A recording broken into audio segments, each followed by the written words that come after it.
Test. One, two, three.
Okay. Welcome.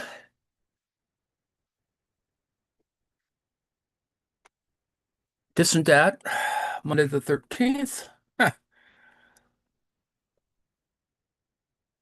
We're still trying to do what we were going to do last week, and that is subsumption in Kant, Hegel, and Marx by Andreas Saenz de Sicilia. We're up to chapter 4 and the dynamics of subsumption on a social scale.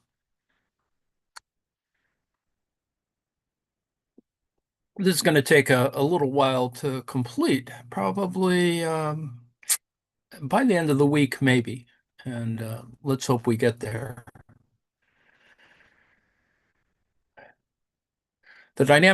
Chapter 4, the dynamic of subsumption on a social scale. If production has a capitalist form, so too will reproduction. Footnote 1.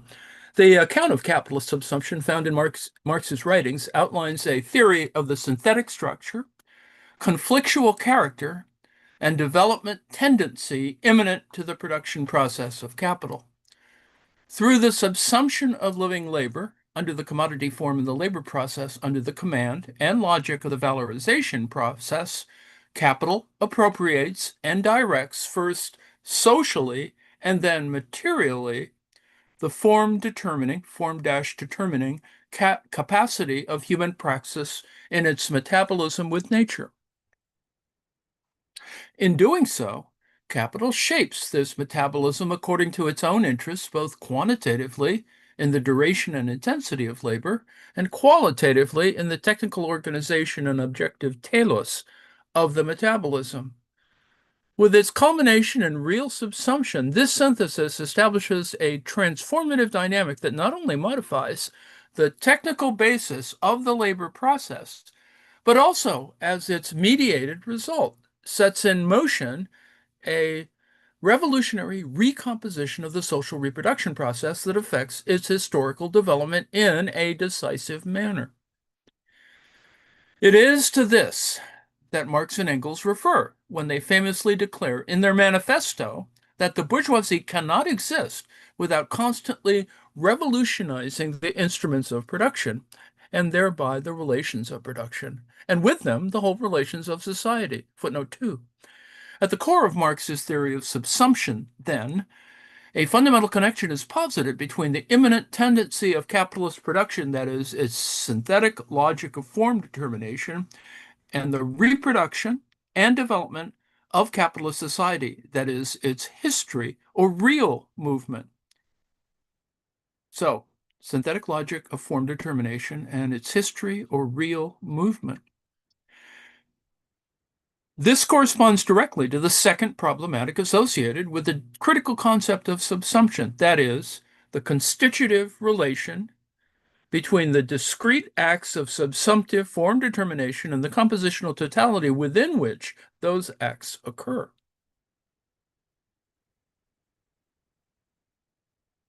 It is at the level of this relation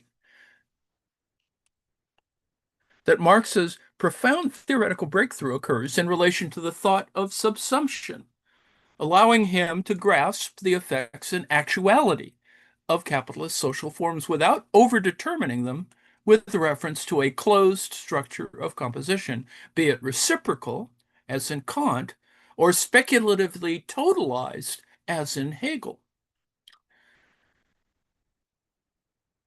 However, insofar as Marx presents the forms of subsumption in the linear model,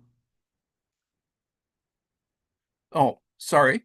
However, insofar as Marx presents the forms of subsumption in the linear mode of an abstract logical progression from the formal to the real, a number of fundamental ambiguities arise concerning how this tendency is actualized concretely and integrated into the historical unfolding of the social process in terms of the double movement, reproduction, development established at the close of Chapter 2.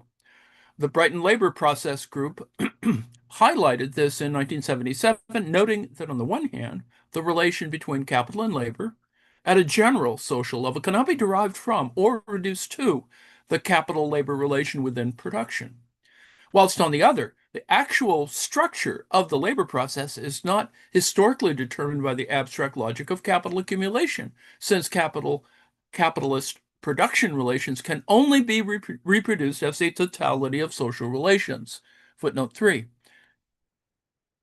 If the dynamic of subsumption in production cannot be mapped onto a historical or systematic account of the total social process in any direct or schematic way, then further mediations are required to render its effects intelligible at a social scale. But if this is, as in Marx's presentation of wages, a case of holding them fast at the beginning in order to make their development possible without confounding everything, and later correcting the idealist manner of the presentation, which makes it seem as if it were merely a master of, which makes it seem as if it were merely a matter of conceptual determinations and of the dialectic of those concepts, then that further development and correction is conspicuously absent,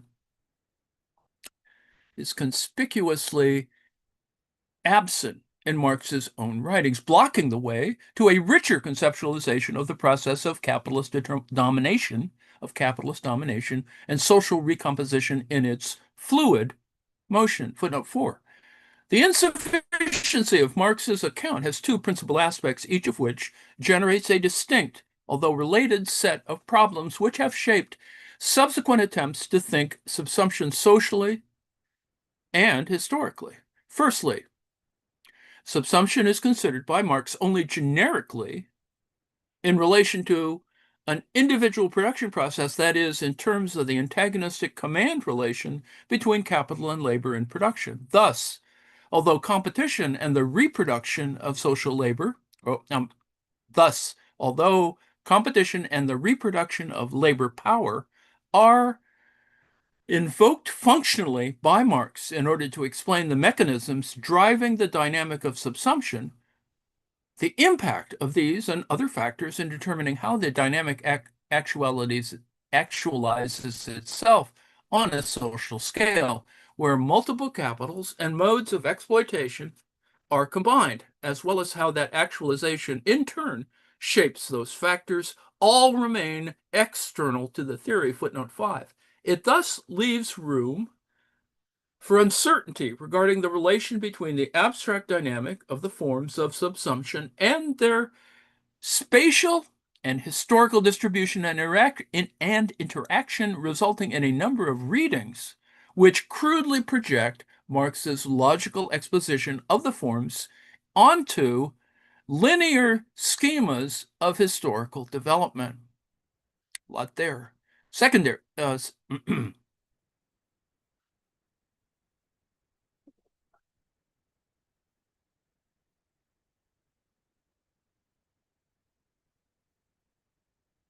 Secondly, Marx's comments on subsumption bear the mark of a wider discursive tension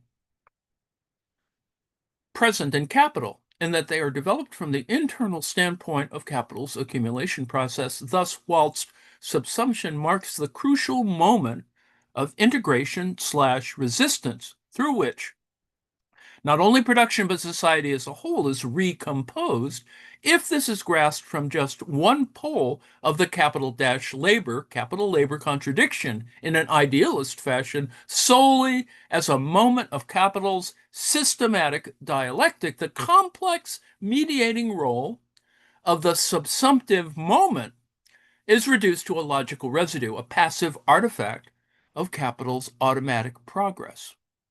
Now, this lends itself to functionalist reductions of class struggle and social reproduction, as well as economistic capital-centric accounts of historical development, all of which attenuate the critical core of Marx's wider theoretical revolutionary project, theoretical-revolutionary project.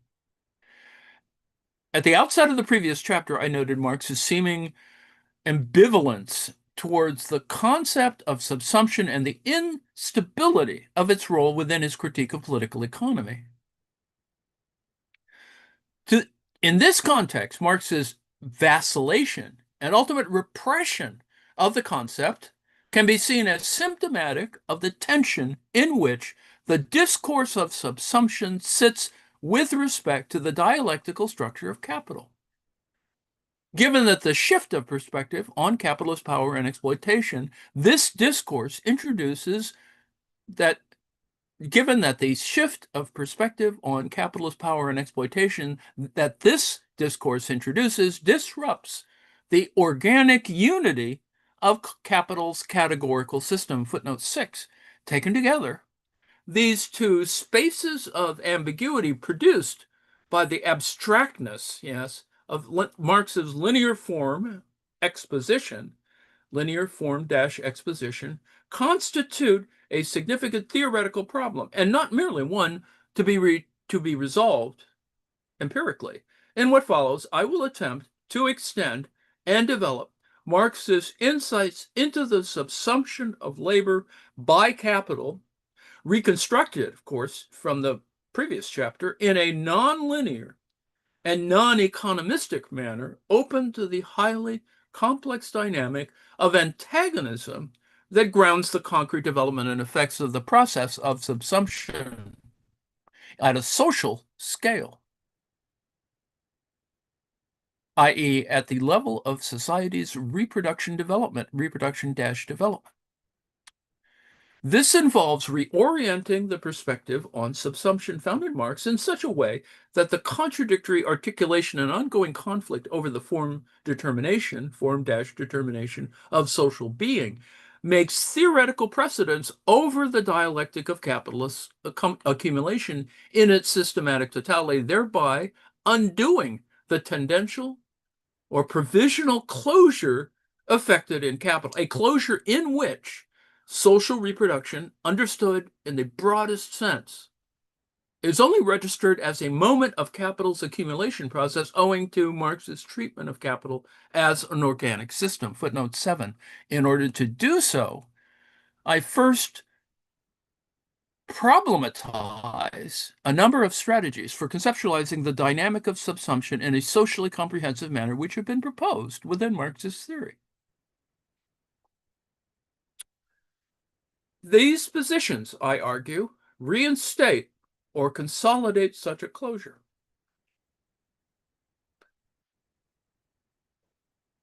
Dissolving the critical deconstructive character of the theory by collapsing reproduction into production either diachronically via historical totalization or synchronic via systematic totalization. Overcoming the conceptual, empirical, and interpretive weaknesses underlying these perspectives requires treating the relation between process of subsumption in production/circulation and the other spheres of social reproduction in an experimental fashion that resists any predetermined closure or finality. Now, this is key not only because those other spheres react back upon production as its determining conditions, but also because they constitute further necessary sites in which capitalist subsumption unfolds. As Castillo-Mendoza has argued, quote, subsumption appears as an expression of a global process that cannot be reduced to the incorporation of labor, science, technology, etc., but rather many other dimensions, that is, cultural, political, etc., will be established as conditions for the reproduction of capitalist society or come to form an active part of the composition itself of capital in order to assist its movement in the expansive articulation, production slash reproduction of surplus value. There's a lot there. All this brings with it both the complex subsumption of individuals in the social division of labor, with its deepening as subsumption in the class structure and in dominant ideas, and its necessary and strategic articulation with the system of private property, the structuring of the state, the development of productive forces, the generalization of exchange, and the consolidation of large-scale industry. Furthermore, this weave of articulation serves not only to enhance each one of the mechanisms alluded to in their specificity, but above all, to reinforce the socio-structuring implication of the subsumption of individuals under the logic of a social organization regulated by the indispensable and permanent valorization of capital. It's all there. Footnote 8. Such a weave of articulations is the horizon of a comprehensive theory of capitalistic subsumption, understood as the regulatory and transformative action of capital upon the reproduction of society in its totality.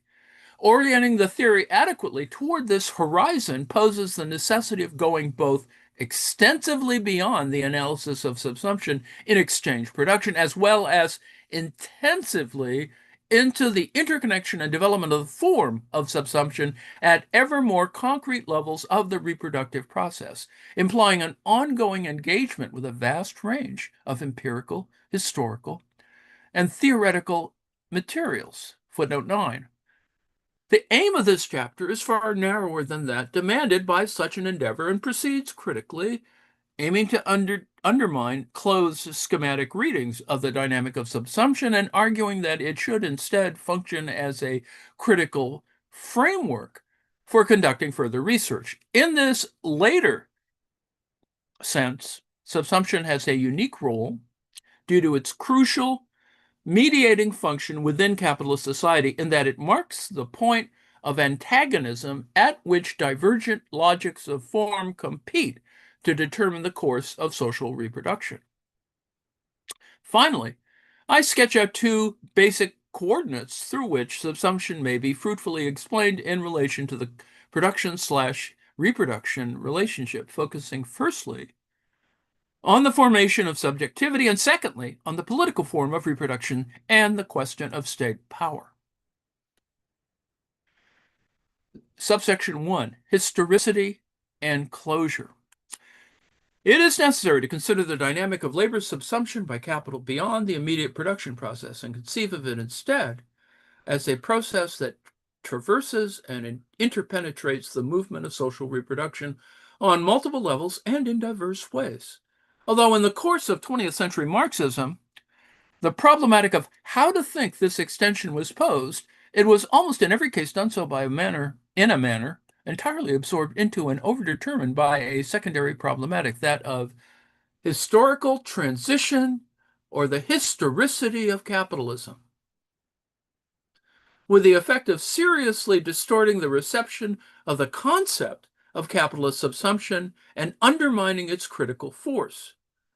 Whilst these two problematics must indeed be thought together, if an adequate response to either is to be constructed, the weakness of such approaches is that they thought both together in the mode of unmediated logical identity rather than a complex and crucially underdetermined interrelation.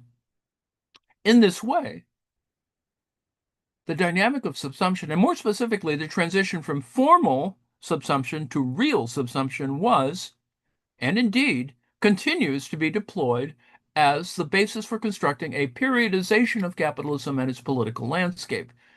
In its most general and benign form, this simply lapses into a crude empiricism of social forms concerned with where the historical line between the formal phase and real phases of subsumption are to be drawn. Now, where are those moments? That is 1848, 1914, 1968? Or concerned with which criterion to single out as the marker of this monumental transition? The end of the gold standard, the rise of communication technologies, post-Fordism, etc. These are largely inconclusive, yet nevertheless interminable debates. In more extreme and better known variant, however, this thesis has generated the theoretically problematic and empirically dubious, if nonetheless provocative, diagnosis that asserts the historical completion or totalization of capitalist subsumption, not just in the sphere of the traditionally conceived workplace, but across the full compass of human life, penetrating the realms of culture, leisure, education, affect, and sociality as such. I take Theodore W. Adorno's model of total administration and Antonio Negri's account of the real subsumption and total subsumption of labor as the exemplars and historical precedents of this tendency. Footnote 10. In both, the concept of subsumption is deployed in order to characterize the particular mode of capitalist domination in the present period as total, and its colonization of the social world or life of humanity, a vision of complete integration in which any exteriority of living labor to capitalist command has been dissolved. This is a tendency that continues to hold currency in Marxist literature, as evidenced in a passage from Frederick Jameson's recent book on Volume 1 of Capital, which rearticulates his earlier conception of postmodernity within the conceptual terminology of subsumption. Now, he refers to the present as, quote, a stage of subsumption in which the extra-economic or social no longer lies outside capital and economics, but has been absorbed into it. He refers to the present as a stage of subsumption in which the extra-economic or social no longer lies outside capital and economics, but has been absorbed into it, where everything has been subsumed under capitalism. There is no longer anything outside it. Footnote 11. Jameson's words are a symptomatic of the degree to which this thought has become an unconscious cultural orthodoxy in leftist theory. Footnote 12. As Stuart Martin suggests, if the vision of life's subsumption is not always adopted unequivocally, it is at least plausible to consider it as the regulative idea of a number of theories in late capitalism. Footnote 13.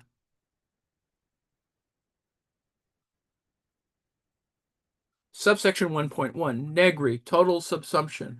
Antonio Negri is responsible for having produced perhaps the most notorious and controversial variant of this totalized account of capitalist subsumption, which went on to become established as a central tenet of the post-Apparista paradigm that would be continued in his own influential work with Michael Hart and developed by Paulo Virno and Maurizio Lazzarato in conjunction with the concept of immaterial labor. The emergence and development of Negri's reading must be interpreted with a sensitivity to the conjunctural significance of the revolutionary experiences of 1960s and 1970s Italy. Footnote 14.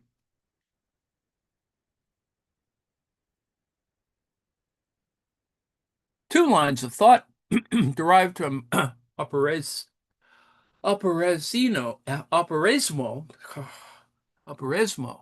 which developed imminently to that experience are crucial to Negri's account of subsumption. The first of these is the so-called Copernican turn, which, in the face of extreme right-wing militancy and rapid industrial expansion, inverted capital's traditional theoretical privilege as the active force driving historical change. Footnote 15.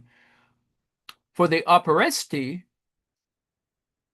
it was the intransigence of the working class that propelled the movement of society, forcing capital to continually develop social and technical strategies in order to retain its grip over labor's productive but resistant energies. This is what grounds the dynamic of progression from formal to real to social subsumption for Negri. The second line of thought is that of the transition from the concepts of mass worker and social capital to the social factory and the social worker.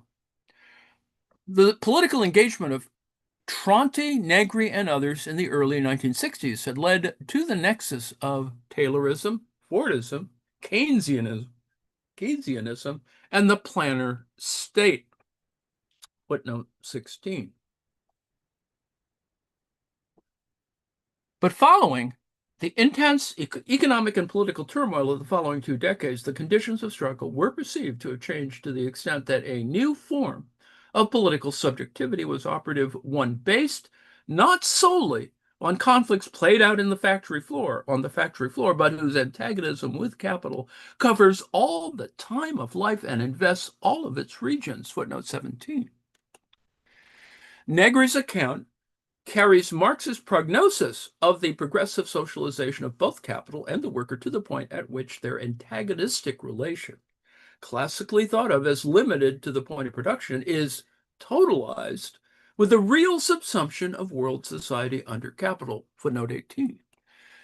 For Negri, then, the period of real subsumption marks a new phase of intensity in capitalist class relations, one in which capital constitutes society directly, in the sense that the mechanism of the production and reproduction of labor power is wholly internal to capital. Footnote 19. As he describes it, real subsumption is a hegemony of capital without limits. Here, the form of capitalist production has intervened in and occupied every space in society. Society itself has been converted into a factory. The walls of the central factory have come down, so to speak, and the whole of society has been invaded by the factory regime and consequently by a generalized disciplinary regime. This subsumption is precisely a real subsumption of society by capital. Society is configured in a disciplinary way through the development of the capitalist system. This is the situation in which we have found ourselves since the middle of the 20th century. Footnote 20. Let me break here for a second and just observe that you could explain, well, maybe, you could interpret, for example, Godard's work with Italian television as similar to this in the 1980s. Anyway. Footnote 20. This position developed most comprehensively in 2 texts written whilst Negri was imprisoned in the early 1980s, The Constitution of Time and Archaeology and Project. These 2 texts is theoretically premised on the breakdown of the regulatory principles of capitalist development, the fundamental mediations of the capital-labor relations as conceived of by Marx. That is, the market, value, the division between production and reproduction, etc. Footnote 21. More specifically, the possibility of a direct confrontation stage between social capital and the social worker arises from the dialectical resolution or complete realization of the law of value, which in Marx's account, whose validity Negri consigns to a historical past, integrates the 2 essential moments of capitalist domination, that is, exchange and production, Department 1 and 2, by regulating the multitude of individual transactions and productive activities carried out across the social body. regulating the multitude of individual transactions and productive activities carried out across the social body. Most significantly, in Negri's account, the consequence of excising the value theoretical core of Marx's theory of capital is that time as measure no longer mediates the exploitation of labor. This principle, which for Marx not only regulates the economy, but motivates every transformation in the structure of capitalist production, that is, extension of the working day, introduction of machinery, replacement of land, fixed capital, etc., dissolves because the distinction upon which it is based, that is, between value, big V value, and use value, no longer holds. Quote, there is no longer an external vantage point upon which use value, i.e., the sphere of concrete needs and capacities, can depend. Footnote 22. Through the complete socialization and abstraction of all the productive and reproductive segments of labor, labor is rendered materially homogeneous and thus immeasurable, eliminating the quality-quantity opposition through which it is commodified and thus related to capital. But although their classical ground is thereby abolished, capitalist command and exploitation do not disappear for Negri. They are rather transposed onto a level of social immanence such that the whole of society now functions as a productive totality internal to capital without any exogenous form of antagonism. Quote, the capitalist supersession of the law of value, what Marx calls the process of real subsumption, dislocates the relations of exploitation as a whole. It transforms exploitation into a global social relation. What does it mean to struggle against capital when capital has subjugated all of lived time? Not only that of the working day, but all of it. Reproduction is like production. Life is like work. Footnote 23, close quote. Don't you know? The divergences from Marx's own views on real subsumption are vast here, but it is the collapse of production and reproduction into one another, such that they are now in parallel and on equal terms, that poses the greatest problem in Negri's account. Footnote 24. By projecting the dynamic of subsumption, which in Marx is restricted to the analytical level of the immediate production process of an individual capital directly onto the social totality and its historical development, and simultaneously announcing its completion, a paradox which we'll come to shortly, the determining presence of the value form and its circulatory mechanisms are repudiated as an anachronistic artifact of a bygone cycle of struggle. Consequently, Negri lapses into a theoretical productivism in which the moment of economic mediation central to Marxist thought is jettisoned, and a logic of domination specific to the production process is applied wholesale to the social totality. Quote, the real subsumption of labor can't but be in the same moment real subsumption of society, close quote, which is also to say that it has become the production of that same society, 25. But how, then, is the exploitation of society under the control of capital structured, if not according to the commodification and temporal measure of labor? Footnote 26. Negri may well assign this breakdown to historical conditions rather than his own theoretical decision, and rhetorically ask, quote, when the entire time of life has become the time of production, who measures whom? Close quote. But as Dove and Nessick Riley point out,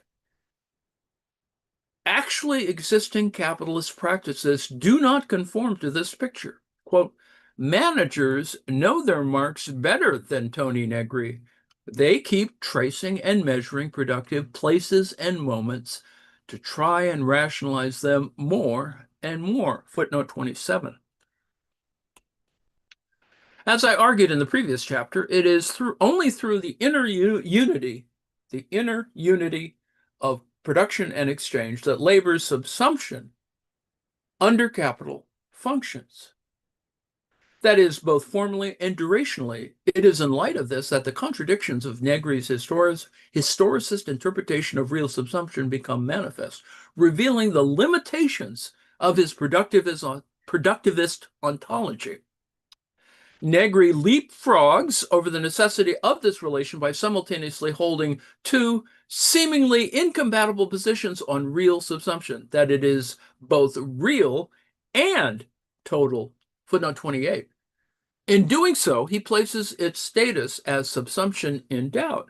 Logically speaking, as Hegel established and Marx recognized, a relation of subsumption is a dialectically unresolved relation that remains stuck to an abstract opposition of universal and particular without passing over into a higher unity. This is precisely what makes subsumption inadequate in Hegel's dialectical development of the concept and perfectly adequate in Marx's description of the capital labor relation. Footnote 29. Negri seems to grasp the paradox of an accomplished subsumption, if only in a single passage written in 1972. Quote, Marx made certain predictions regarding advanced capitalist development. He described lucidly the moment in which the law of value would come to be extinguished, and labor would be no longer subsumed, but formally suppressed within capitalist command. All this is now present reality. Close quote, footnote 30. For Negri, the paradoxical apotheosis and completion of labor subsumption reveals itself to, in fact, mark the transition out of subsumption to capital and into suppression within command as the form of domination characterizing contemporary capitalist power. Because value, more precisely competition over surplus value, is no longer the organizational logic guiding production. Negri resorts to an ontologically grounded theory of exploitation that takes place outside any economic measure and whose economic reality is fixed exclusively in political terms. Footnote 31. The dull compulsion of economic relations and the accumulation process are thus displaced by a unifying form of power Negri simply identifies as command. Once within real subsumption, we pass from the aporia, that is the aporia of use value's relation to value, onto a pure and simple tautology. Footnote 32. Whereas for Marx, value in capitalist society was an end in itself, that is expressed succinctly in the general formula M-C-M prime, and command over production a means to realize that. And Negri sees command as the end in itself of capital in the phase of real subsumption. Quote, command becomes even more fascistic in form, ever more anchored in the simple reproduction of itself, ever more emptied of any rationale other than the reproduction of its own effectiveness. Close quote, footnote 33 explains a lot, right? Because this command must be exercised in a way that is intrinsic to the totality of social relations, traversing the entire reproduction process and forming a homogeneous tissue of exploitation, it totalizes all social conflict within the ambit of a singular ontological opposition. Footnote 34. This point is crucial because it demonstrates the loss of Marx's complex conception of power as composed of a multiplicity of interacting but homogeneous forms that, as composed of a multiplicity of intersecting but heterogeneous forms that orbit around a central contradiction and marks its replacement with an ahistorical Spinozist ontology of power. Whoa. Internally differentiated as potentia and potentas. No, potentia and potestas. Sorry. It's potentia and potestas. In Negri's conception, the contradiction between capital and labor is recorded on a differentiation within time itself of its proletarian pole on the one hand and its capitalist pole on the other, where the former is the multiplicitous time of productive constituent activity, and the latter is the empty, constituted time of analytical command. What is pernicious about capitalist command under real subsumption on this account is not social division, which was contested by the mass workers' refusal of work, but the displacement of the productive multiplicity of collective time into the form of an abstract totality. Quote, real subsumption is a unity which is founded on the overcoming of the capitalist capacity to impose the asymmetry of power along vertical axes that traverse life. It is a unity that imposes itself at the level of the horizontality of the collective. So, not the division of the class in itself, but separation of the time of social composition from the time of the totality of exploitation. Close quote. Footnote 35. Does that explain social media in that sense? Anyway, back to the text. Because of capital's dependency on the omniversal time, which it at the same time denies, this separation has the Sisyphean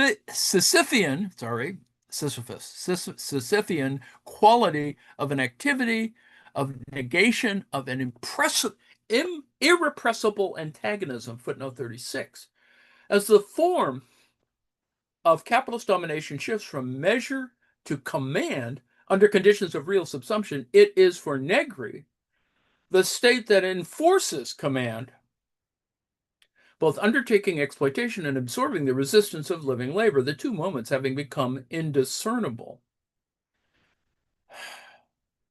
In the absence of the coercive function of time as measure, the continued institutional management of this separation becomes the state's project, becomes the state's project. In the absence of the coercive function of time as measure, time dash as dash measure, of time as measure, the continued institutional management of this separation becomes the state's project in its role as the active non-being, non-being that actualizes command.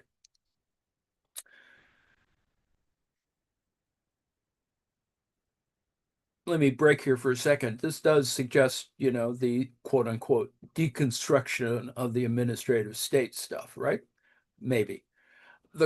Back to the text. The conflict of capital and labor thus plays itself out as an opposition between the internal time of composing subjects, that is the good, and the external time of the composition itself, the good and the bad, underwritten by the state.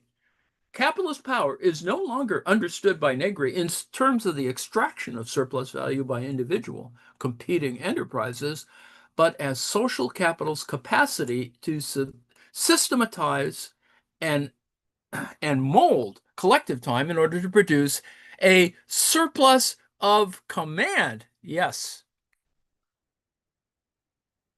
Footnote 37, a surplus of command,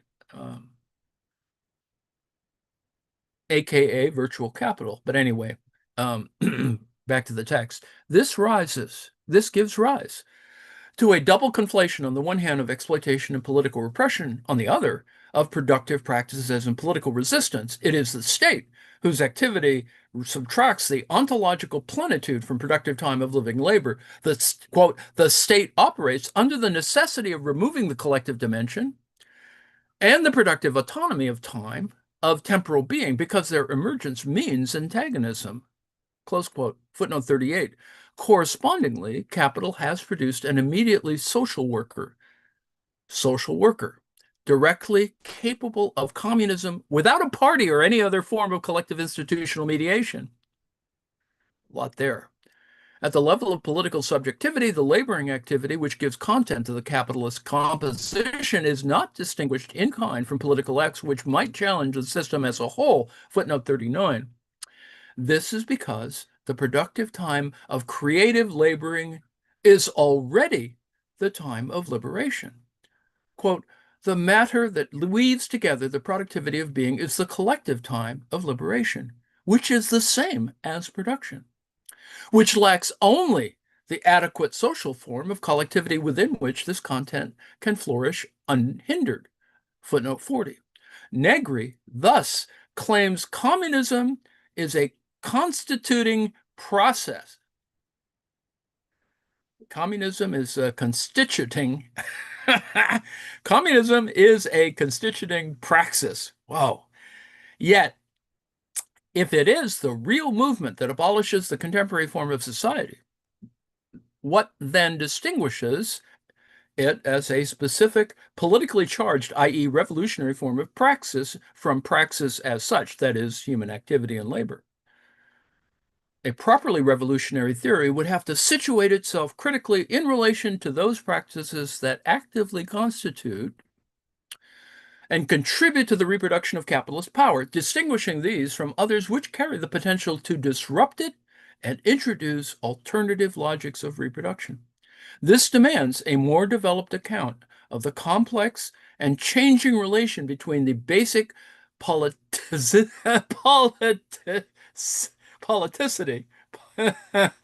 a changing relation between the basic politicity of everyday social practices and the specific politicity of revolutionary and counter-revolutionary practices.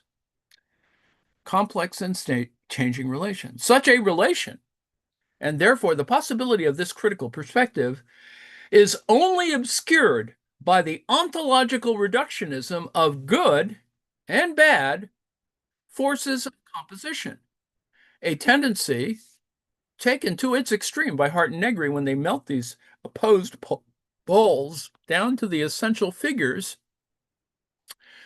of empire and multitude in a manner that erases the internally structured terrain and diverse forms of capitalist power. As Noyes points out, quote, they extrapolate the tendency to an achieved state of capitalism's own fantasy of itself, and so overwrite the realized fantasy back into its existent forms. In doing so, they neglect the contradictory tendencies of subsumption, in which formal subsumption and real subsumption do not simply form discrete historical stages, but also heterogeneous ensembles and strategies. Footnote 41. This aphoretic double status of real subsumption, as at once totalized and by the same token suspended, is thus only an expression of deeper contradiction in Negri's thought, that between its ontological commitment and its historical commitments.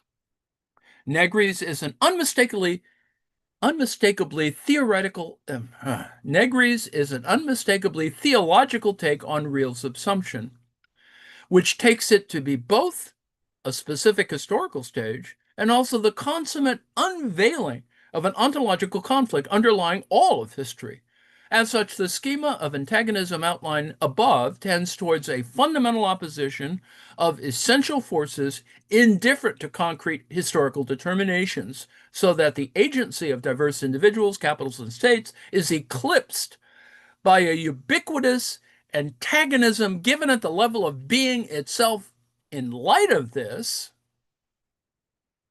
we must ask how the Manichaean opposition unveiled by the realization of the dynamic of subsumption relates to the ongoing process of reproduction development, that is, to real history. Footnote 42. It is clear that Negri's account of real subsumption cannot adequately resolve the question without enacting a closure through the ontological overdetermination of struggle. As such, subsumption for Negri is best thought of as what Haug, H-A-U-G, Haug, referring to immaterial labor, has labeled a non-concept, a marker drawing together a constellation of different positions and relations on a totalized plane of political conflict.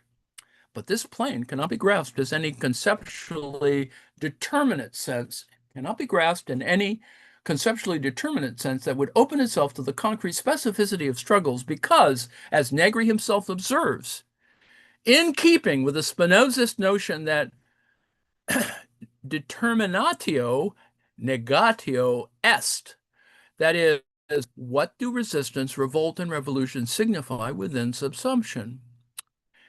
They signify everything and nothing. Close quote, footnote 43. Now, I may stop here because we're getting close to the end of our time.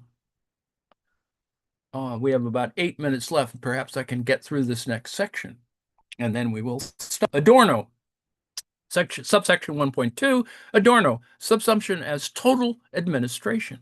A similar emphasis on the historical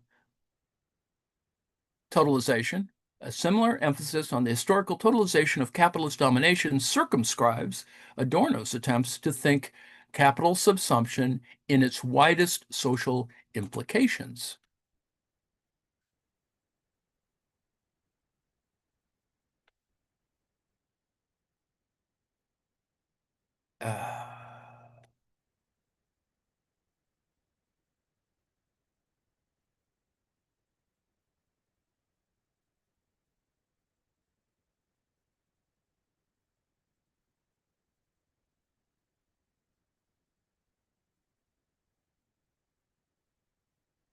Sorry,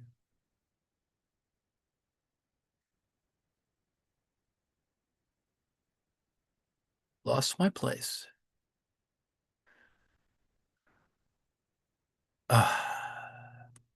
Liz.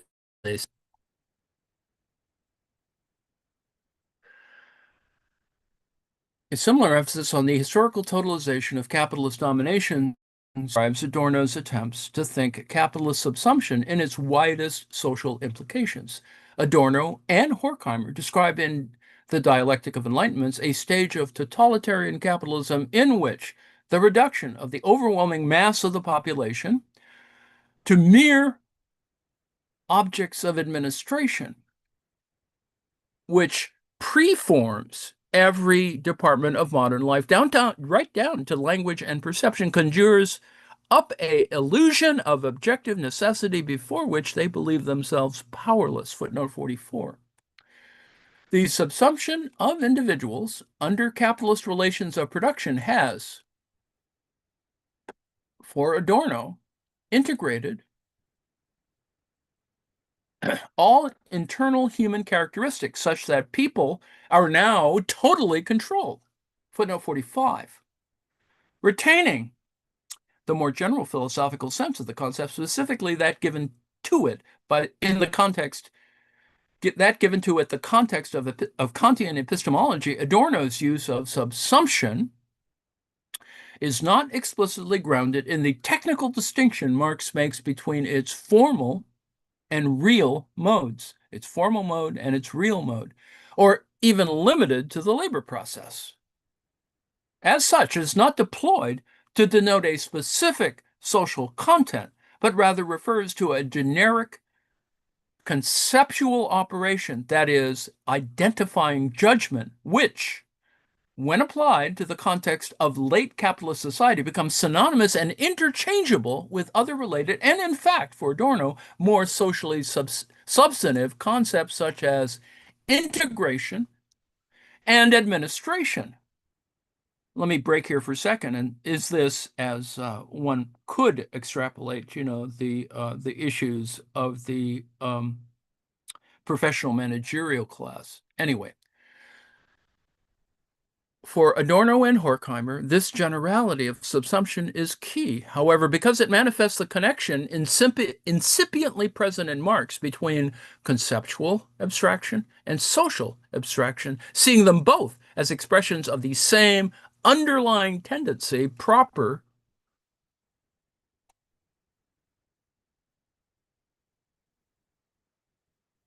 to Enlightenment reason, namely of adequating the particular to the universal in a manner that liquefies any excessive individuality, footnote 46.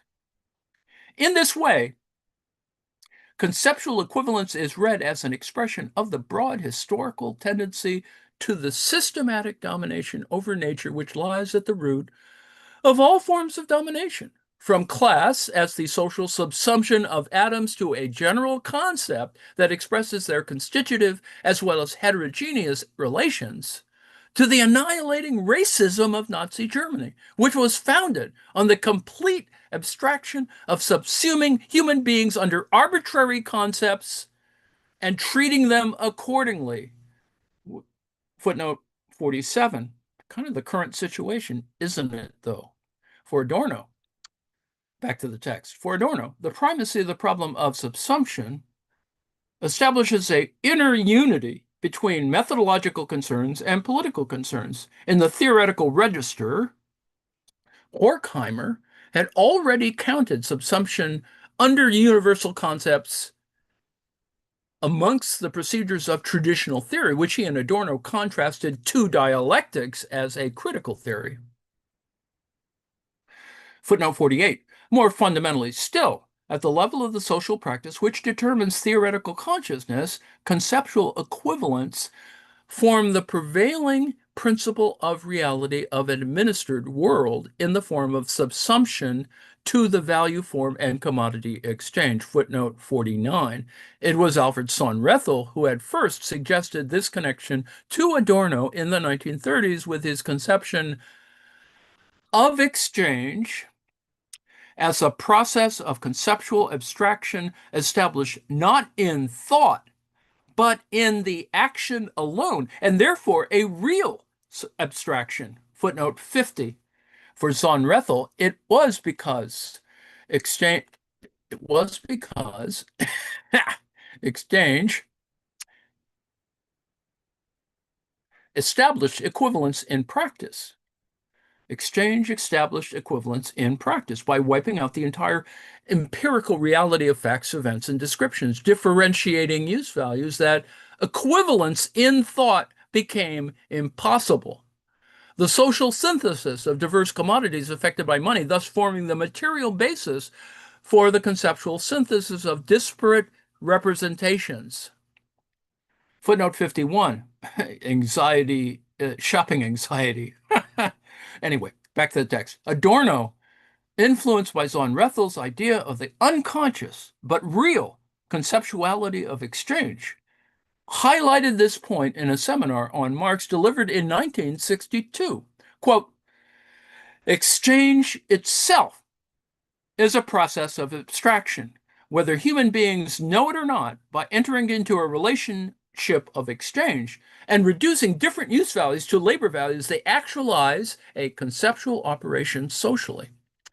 This is the objectivity of the concept in practice. Footnote 53, close quote.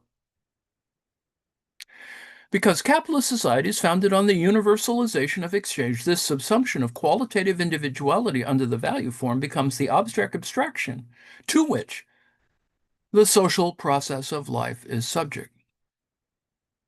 That is, the Kantian equation of universal validity with objectivity is important here insofar as it establishes exchange as both the principle of social totality and correspondingly the basis for a theory of fetishism. Footnote 54. Let me break here for a second. And obviously, well, at least to me anyway, the aesthetic kind of, the Kantian issues of the aesthetic actually kind of impinge on this. But anyway, back to the text. Generalized exchange thus brings about a conceptuality which holds sway in reality itself, acting upon the vast mass of exchangers behind their backs as a law of survival or not, as the case may be, binding them together and delimiting their activity through a monetary rather than directly practical nexus. Footnote 55. As Bellafiore and Riva point out for Adorno, exchange, quote, exchange is the synthetic principle that immanently determines the connection of every social fact and the principle of mediation that guarantees the reproduction of society through a process of abstraction, footnote 56. And you see what I was getting at in terms of the Kantian aesthetic thing. It is this objective validity of the exchange abstraction that, on Adorno's account, becomes socially totalizing in late capitalism, governing not only the noisy sphere of circulation, but penetrating all those hitherto independent realms of life. That is, independent from exchange relations at least, and subjecting them to quote unquote total administration. The best known and enduring illustration of this diffusion of economic logic is the industrialization of culture, famously depicted in Dialectic of Enlightenment, that produces art's total subsumption under usefulness, forms follows function, and the process of identifying, cataloging, and classifying that is fully realized in that which has been rigorously subsumed. Footnote 57, the end of art history, right? Tracing back the isomorphism between mental and practical abstraction, Adorno and Horkheimer argue that the culture industry's prime service to the customer is to do his schematizing for him. Vogue magazine. Following the trend of mass production to replace a real act of synthesis with blind subsumption. It is in this sense an extension of the social function of money. Footnote 58. The individual as object becomes a site of colonization by the exchange relations they effect as subject. The individual as object becomes a site of colonization by the exchange relations they effect as subject. In a fascinating fragment from A Minima Moralia entitled Novissimum Organum, or Adorno suggests that, quote, the alteration of the technical composition of capital is prolonged within those encompassed, and thus constituted by the technological demands of the production process. The organic composition of man is growing. Footnote 59, close quote. These phenomena all express the extension of objective abstraction and correspondent industrial methods to every sphere of the social process. Such descriptions of the integrative effects of industrial logic resonate strongly with Marx's account of capitalist subsumption.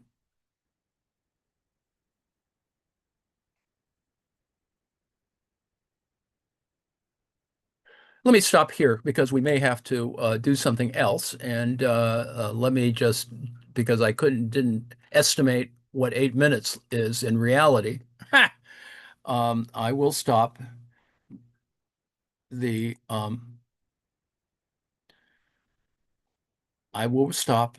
live